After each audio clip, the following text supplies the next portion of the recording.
Hello, love bugs, and what a crazy week to be a Palia fan. Like, let me tell you, we got a new roadmap. We have a Rare Thursday update. I can also now tell you about Twitch drops, which are some of the craziest and coolest Twitch drops that we have ever had. There is so much going on. I fully understand if you are overwhelmed because I am overwhelmed, and this is my job. However, instead of making a video just going through all of those pieces, which I've already done very largely on other platforms, I wanted to make you a video today of the things that I think some people have missed because so much information has come out so quickly and we haven't had enough time to like deep dive. Because maybe I noticed some stuff in the video that they haven't actually told us about, and maybe I've also noticed some things in the notes that people who were just kind of speed reading them may have missed. So let me get through some of these things as quick as possible. Start right out by talking about the new Twitch drops because they're amazing. Amazing.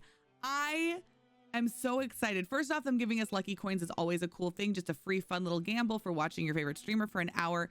They're giving us the new plushie, knowing that it would be so hard for us to not be able to get it from Zeki because Zeki is just so, there's so many things inside of Zeki's wondrous machine now that it just feels like overwhelming. But look at this furniture. It is so incredibly cute. I hope that this is a set that they continue to grow on because that bed is absolutely amazing. If you are new to Palia or maybe even new to Twitch and you do not know how to set up drops, I have an entire video about it that you can go and watch, which will teach you how to set up Twitch drops and also how to connect Palia to your Twitch so that your Palia account to your Twitch account so that you'll be able to get these items in the game just for coming in like watching a streamer you like. Now let's dive into some of the stuff specifically coming out in today's update. Firstly, I want to talk about the Pixie Blossom bounce. This is something that we knew was coming, but I think also a lot of us were confused and thought that this was going to be like a limited time event, and it turns out that that is not the case. This is actually going to be a dynamic event that kind of works seemingly in the way that Flow Groves kind of work, where it pops up randomly within the canopies, gives you a little bit of a warning that in about 5 minutes this is about to start. And then this dynamic event will occur, which will allow you to collect these cool new seeds and things for different flowers and stuff for your plot. So it's looking like a fun little event that we will get to take part in, but that is going to keep repeating, that isn't only for a limited time. This is something that is just going to happen in the elderwood sometimes, and you can hunt for it as much or as little as you want. It also is not only going to be giving us these shrubs as well as these different flowers or mushrooms from the elderwood. It seems like it's going to be giving additional awards as well. So I'm curious to see what those are. What I'm hoping that they are is some of the rarer to get decorating items that you need, like the elderwood, like the elder flower from elderwood. Some of those items that are a little bit harder to get. It would be awesome to see those as rewards as well. The reason that I'm mentioning it in this video specifically is because there is actually a link within the Palia notes that takes you to a tips and tricks page for how to take part in this event. I know there are a lot of players out there in both camps. Those who absolutely hate the bouncing, climbing, jumping of the deep woods. You do not like it. You are not into platforming games, and that is not what you want from your cozy game. And then people on the other side who love that, who love the climbing, who love a little bit of a challenge, and they like a challenge in their cozy game. Let's say the people in Stardew Valley who actually like going to the skull caverns, those people. And so I really think that they made this in a way for all players to be able to enjoy it. So there's actually 3 different versions of difficulty that they kind of tell you how to approach this event based on what you want to do in it. And I think the rewards are going to be pretty equal depending on however you want to play it. So in a chill or low difficulty, some of the seeds will actually spawn close to the ground, so you can collect them just by walking, jumping, or clambering onto platforms. No bouncy shrooms, no gliding, no tree climbing required. And I really appreciate this. You can also help each other out because mushroom buds will appear that players can water into bouncy shrooms, and the more people water, the faster they'll bloom. So if maybe you're on the Switch, or maybe you don't have a great internet connection, or whatever the case may be, you can always help by going down to the bottom, watering the bouncy shrooms for the people who will be bouncing them to shoot down the seeds for you. So I really love that they're kind of giving that option. Now, active medium difficulty, 5 minutes before the fun begins. Don't forget those blue lights are going to appear, and it gives you some time to get ready and into position. Climb up to the top for the start of the event. Collect the high up seeds, then gently glide down, grabbing more seeds along the way. And while the event progresses, your stamina is going to recharge faster. And if you'd rather climb than bounce, this will let you spend more time climbing quickly. floating platforms help you get from one tree to the other quicker and easier. So it does look like we're going to be going between a couple of different trees in order to be doing this event. So this will allow you to kind of climb if you're not so interested in doing the bouncy shrooms and trying to do the timing for your glider. Then obviously the experienced high difficulty, you can chain together bouncy shrooms, glide, jump, float, zip. And then they've intentionally arranged many higher seeds in chains so you can get as many as possible before you hit the ground. So for those of us who do want to take part in the bouncing and the jumping and the more complicated part of this particular thing, that is going to be an option. I also want to point out this very important highlighted part here. We balanced the event to still be rewarding when players only collect some of the seeds. Obviously, they didn't go into detail in this part of it because I think they want us to go and enjoy it and experience it, not just tell us exactly everything that's going to happen. I like being surprised and exploring in the game on my own, so I appreciate that. But there is going to be some sort of balance. So no matter what, every time that you play, it is going to feel valuable that you went and did it. And I'm excited to see how they balance that. As we go further into the notes, you will see that we also are getting some new rainbow plushes to celebrate Pride, which is super, super exciting to me. And I originally thought that these were just going to be something that they just gave us as like a, hey, happy Pride, have a couple of plushies. But if you continue to scroll down and then read this chart here that I feel like people go through really quickly, it tells you about where you can get the different plushies that are actually coming in the game. So all of the rockhopper plushes are from catching rockhoppers. The chatty plush is from Zeki's Wondrous Machine, or we know now you can get one as well from the drops. The prism fish plush, which is the rainbow fish, is from by the mail or fishing in any Kilima water location. So it's looking like you could go fishing in the pond for fish plushies if you wanted, and you'll also have a chance of getting more of the rainbow fish. And then the rainbow Magi plush is purchasable at the Magi Market, which is going to make me go back to the Magi Market for the first time because I've mostly been staying away from it unless a special event was going on. I don't think it's as exciting when we have it just like every single month. So I don't go there very often anymore. And it kind of makes me sad because I used to love the Magi Market, but now I'm gonna have something to grind for. So welp. And then the grubby ducky you're going to get from fishing. And this is something that is going to actually give you the recipe to be able to continue to make the ducks, which was really what we wanted as a community, was to be able to make as many of them as we want. A lot of people who build like water spaces and big lakes and stuff want the duckies to put in there, and you'll be able to do that, but you got to go fish. And it is a rare drop, so you might be fishing for a while before you find this recipe. You probably caught this, but it was just one line. So just really quickly, I just want to mention the glitch that's been going on where any tree that you plant has been counting against all of your housing plots towards your decor total. That has been fixed. If you want to go and build a forest to your content, their tree will only count against that plot and will not count against your other plots. And thank freaking goodness, because we are all maxed out, and it's largely because of the stinking trees. The list of bug fixes for this update are insane. Like, if y'all weren't convinced that the team has been busting their butts to try and fix everything and anything that has gone wrong, and that bug fixes have been a main priority, like, this is their proof. Like, it literally scrolls for forever. I would have to make an entire video talking about just these bug fixes, but there's two that I think affect a ton of players that I do want to talk about really quickly, that if you didn't read this entire list, you would have missed. The first thing is that the elderwood backpack can now be found in the elderwood. That was one of the recipes that we were supposed to be able to find. We were always supposed to be able to find, and there was a glitch issue with it, so they pulled it out. They have fixed it now, and it is in there. Before, we were only able to purchase it at Tish's store. That is no longer the case. So that recipe is going to be out there for you to go and learn. The other thing is we had a bunch of players for some reason that were missing a sacred flower and therefore could not finish doing all of their shrines. The sacred flower just is missing for them, and we really couldn't even figure it out because like half the players had all their flowers and did everything and it was fine, bought the ones from Tamala and it was fine.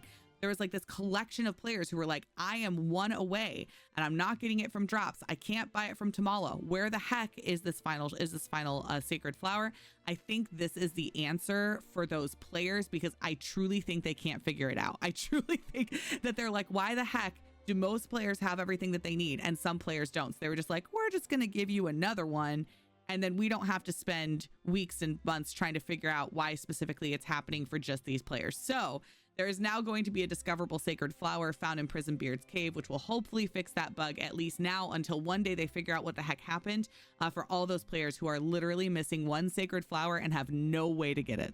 I just want to take a second to mention, if you're ever overwhelmed by all of the bug notes and reading through them is just like a blur and you can't like take them all in, I always recommend at least go down to top known issues and at least look at the new ones each patch, just to kind of know what you're going to possibly be running into with this particular update. So that way you're not like, oh no, I need to go send in a thing because my Galder pup disappeared and or whatever. These are known issues that they know are happening since they did the update and they tested it, and they're currently working on them. So I want to take a couple of minutes to talk about some of the items that I noticed from the video that maybe Max didn't fully talk about with us, but that we definitely saw in there.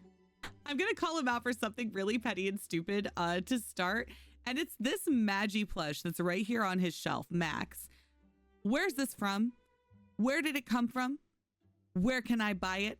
There is an Ormu as well that you can't see in this shop, and that one we know where it came from. That was an early game gift, like the very first day that Palia came out. It was something they sent out to the first round of partners, so I didn't get one. But we also know that it's not something that's purchasable or accessible anymore. It was a one-time gift. However, this dragon, I have never seen this dragon before, and it is not the one that we got from Makeshift. Is this a hint towards us finally getting some additional merch? And please tell me yes. Please tell me yes. Everybody noticed that we are getting these super, super cool hedges. However, a lot of people missed in this shot that there's another kind of hedge. So it looks like we are also getting an additional kind of hedge. And if you look at it right here, it's the one that's kind of set off in the background. So cute. Oh, I realized I can just do that, huh? Because you can see my mouse. It's right back in here. And this guy is also really beautiful, and I think is going to be a really, really great decorating tool. I also want to point out that these items are not going to be available in Tish's store. Another thing that I noticed from the patch notes is that these are actually going to be available in Sabira's store, is how you're going to get the first set of this stuff. So make sure that you go to the Elderwood and purchase it with Essence from Sabira's store, and don't just run around looking for it everywhere in Kilima. I have so much to say about animal husbandry. They gave us so much more information in these images than they even did in everything that Max told us in the roadmap video.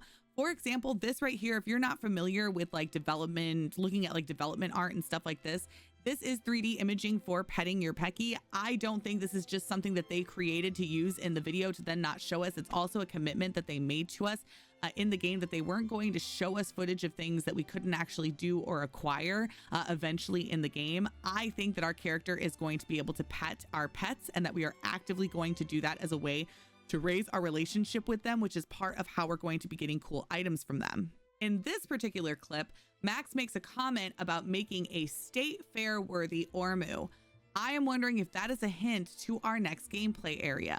We have thought that the Harvest Meadows were going to be coming for a long time. Plenty of people have predicted that and thought that that is something that is going to be the next playable area. I think it could go one of two ways. I think that it could be our next full playable area that also includes the state fair that the Dayas talk about, where we could go and submit our pets to go to. Or Harvest Meadows will end up being a smaller area. Think of it as kind of like the Kilima Fairgrounds, and a space that we could go and buy stuff, like a market that also has the state fair and would be a limited time event.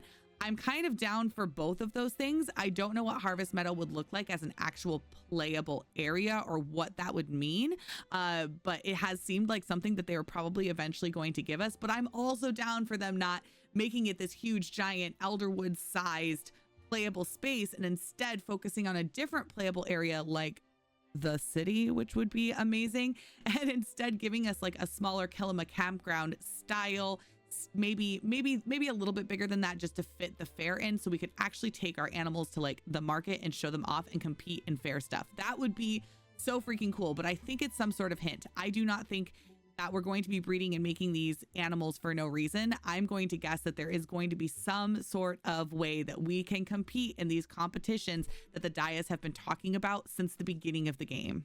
I mean, what a wonderful way to show off a rare bred Peki. I really, really hope that this is a mechanic that happens in the game because of breeding or because of maybe working with friends. Another thing that Max talks about in the video is working with your friends to have better results and have better things happen, helping each other work on each other's farms. Now, I know a lot of players who are solo players are going to be like, oh, come on, I don't want to have to ask other people to come over to my plot. I don't want to go to other people's plots. And I do hope that there is another way that you can still earn all of these things without that. But I love that Palia is a multiplayer game. I am a player who loves the multiplayer side of Palia. That's my favorite thing about it. So getting to do things with my friends and having them help me with stuff, and then getting rewards. It's just like an Animal Crossing when people could come over and water your flowers and it gave you a higher percentage chance of getting rare flowers. You could still get them by yourself, but it would happen a lot more amazingly and quickly if your friends came and helped you. And I hope that they're implementing that kind of mechanic into giving us all of these different rare varieties of Pekis, because I am ready to put in the work. Of all of the things and information that they gave us, I think this image is one of the most telling for what is coming for animal husbandry. Not only are we seeing a barn, that we are officially getting a barn design to actually put out for our animals, which I love, and I hope that it's more customizable and that we can build inside of it and whatnot as well. But if you notice, this is testing hangry mode, which I think is really exciting. I think that's why all these little Pekis are on fire running around here. But that's not the only thing that we're seeing. We're also seeing like a heart all the way back here that says Casper. First off, I want to say Casper, Alfalfa, it looks like we are going to get to name our pets, which is something that people were really concerned about and being like, oh, I hope we get to name the Pekis and the Ormus.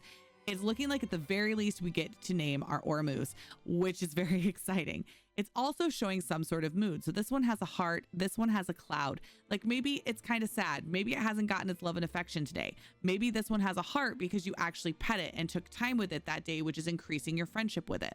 It also has a food here. Now let me hide my camera for a second. If you look right here, it says Alfalfa and Alfalfa and shows a burger. Over here, it has a burger and the sad cloud over this Ormu that is Alfalfa. I'm wondering if you gave the burger to the Ormu and the Ormu was like, that's not my favorite. And was like, what I'd actually like is a celebration cake.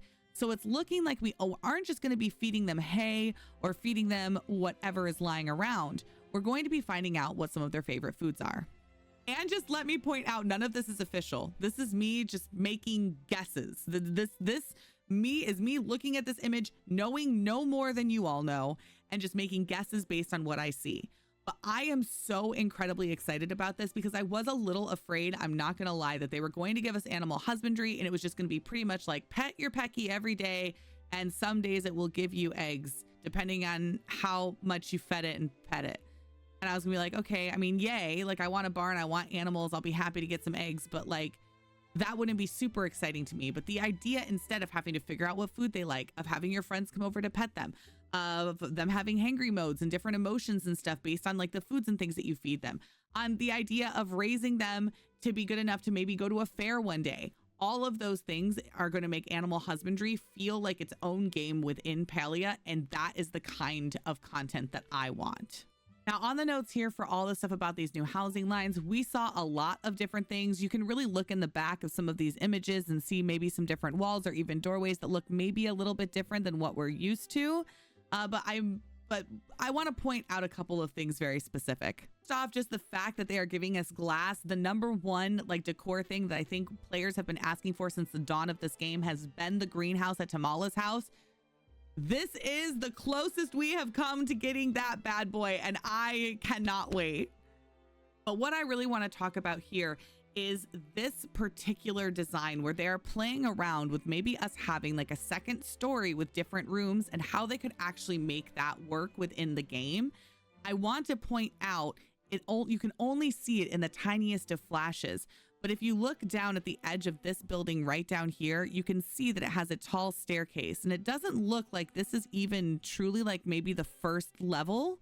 Maybe this is a staircase that actually brings you up to a second level, like a second story within the game. But the staircase looks entirely different than the other staircases that we have had, which have been just like a quick little rounded lead up to the front of the harvest house or having to add our own stairs. So I'm excited to see what is going on there. Are they trying to make it so that we could actually have an outdoor staircase that takes us up to a second floor? That could be a designer's dream. There's nothing like having a big grand walk-in entrance that's looking down over a big large space and could actually make the grand harvest house an interesting thing to decorate with. If you could add a space that takes you to a second floor to walk into the second floor of that grand harvest house and then look down over the big open space, it would actually be like a beautiful moment where that big open space would kind of make sense. So I'm really hoping that that's the case and that's what they're trying to design, and it kind of looks like it. Last thing I want to talk about really briefly is just something I've been talking about with Palia for a long time, which is colorways. We have wanted more colorways for more items. We've been begging for it. They finally did give us a new one, and they have expanded the other colorways onto sets that were not color changeable when they first came out. I really appreciate them putting in that work for those of us who love to decorate. They have also explained that doing that is actually way more complicated than what we think it is. It's not as simple as just throwing it up in a program and just slapping the colors on it and calling it a day. Obviously, there's intent and thought into how they're going to be colored to make them look nice, and also just making it work within the game. Color is actually kind of a tricky thing sometimes to work with, and coders will tell you that. It's not, unfortunately for us, thinking, oh, it's already in the game, just give it to us. It's actually not that simple. And now that there are so many different kinds of furniture and they have pumped so much out to us, giving us a whole new colorway is actually an extensive, an incredible amount of work. And this is a very small team. They do not have a ton of people to give them and say, you have 2 weeks to be able to spend just changing these furniture colors, different color, and to use one person to have them just do that job. That's a lot of work.